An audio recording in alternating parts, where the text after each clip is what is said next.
This is the next part of the Anglicans Reading Through the Bible series. This is called The Bible in the Church.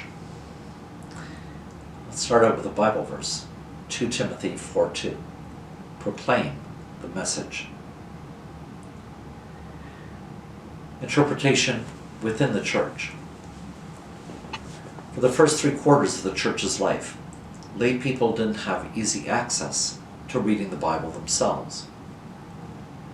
Since the invention of the printing press, that's no longer an issue in the Western world. However, some Christians have given up on attending a local church and simply read the Bible on their own. That's not a good idea for several reasons. First, readings within the Bible itself emphasize the importance of our gathering together for worship. Second, Anglicans understand that the Bible is a gift of the church. It was the unified early church which recognized what were inspired writings and what were not. Not because of a conspiracy, but because they recognized wonderful writings, which in one way or another honor God. Third, the church helps us understand how to read and apply the gospel found in the Bible. The Bible is not meant to be read with our private interpretation between us and God. It's meant to be understood, shared, and enjoyed together. As well as having regular Sunday worship and sharing communion together, participating in a Bible study, as well as having devotions alone, can be a great way of learning what's in the Bible and having fun together. Sometimes our brothers and sisters in the church can drive us crazy, but that's how we learn to become more loving, more the people who God wants us to be. The next section, the preacher said. I went to my local parish church this morning, and the preacher said the Bible was all outdated. Or, I read on the internet this morning that someone has proved that there are no miracles.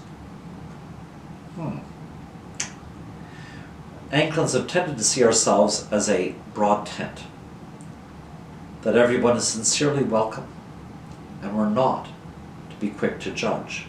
You don't belong to us. That's not being wishy-washy.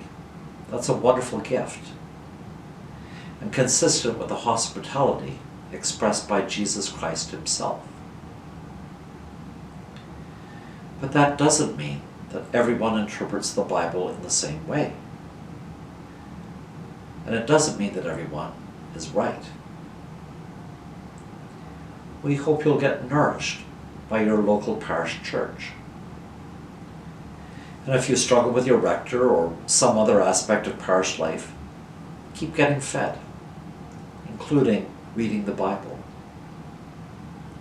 Pray for him or her, as well as yourself. Sometimes the people we find challenging, the Lord has put into our lives so we can grow more into the image of Jesus Christ.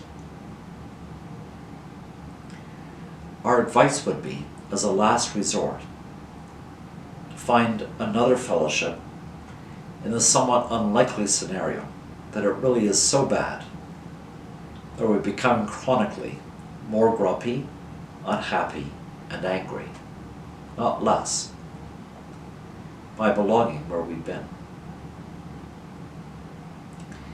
Here ends the 4th section of the Anglicans Reading Through the Bible series.